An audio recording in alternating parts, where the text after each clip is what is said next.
Many times, the best advice comes from years of practice, from the early days of trial and terror to the tried and true practices of a seasoned pro.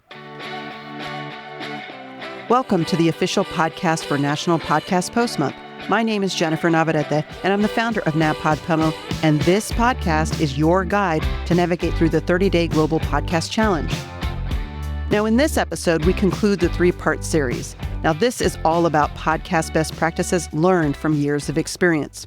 In 2005, when I first heard about podcasting, the knowledge was new, the tools were few, and the questions were many.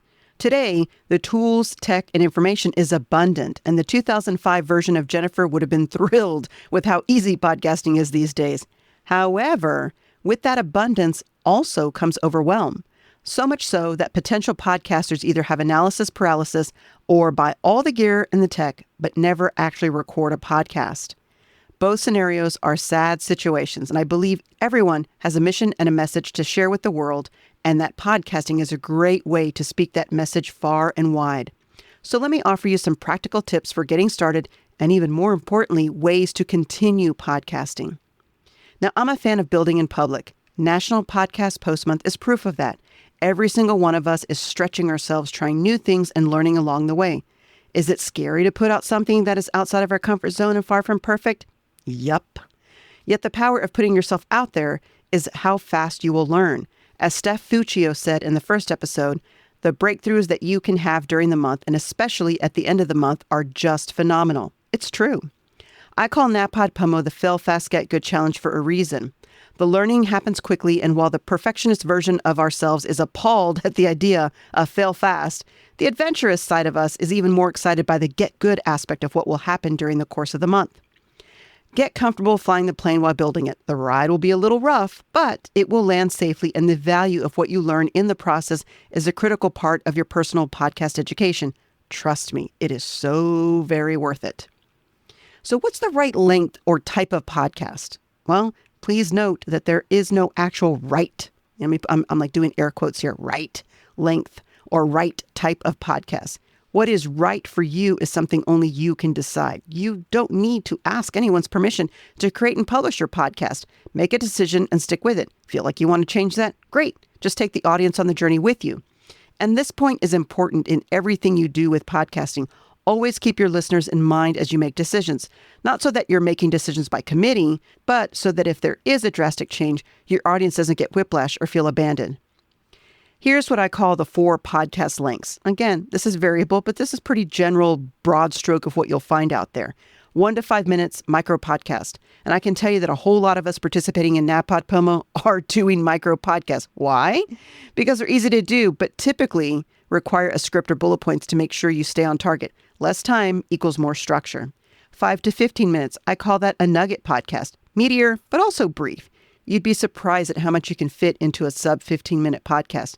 It could be scripted, but bullet points will work. Free flow will also work, but the challenge with the free flow style is that there is more opportunity for meandering.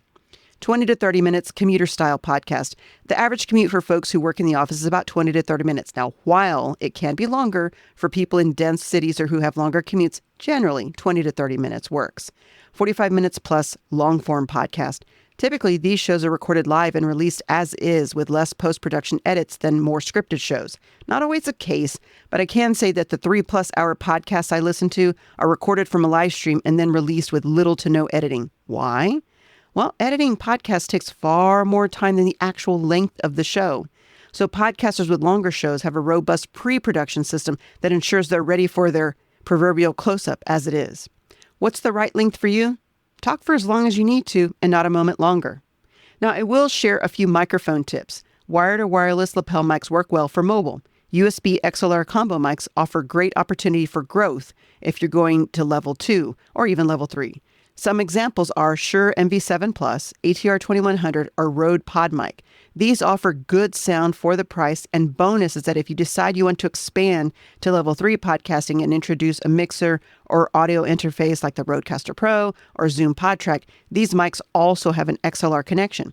This flexibility makes it great for both beginners and pros.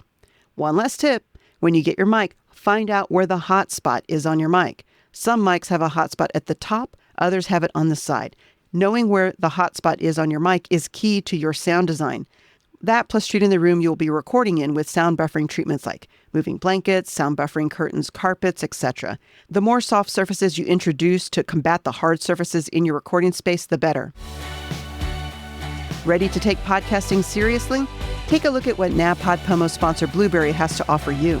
If you have an existing video podcast on YouTube and would like to also have your show on Apple Podcasts and other podcast listening apps, then check out Blueberry's Vid to Pod service. Yep, just like they'll take your audio and turn it into a video on YouTube, they'll also take your video on YouTube and turn it into an audio podcast with an RSS feed.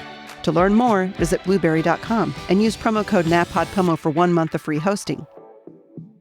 And if you're looking for community, join the NaPod Pomo support sessions hosted daily by Creative Work Hour. Connect with your fellow NaPod Pomo community on social media platforms like Facebook, X, or Hive. Links for everything is in the show notes.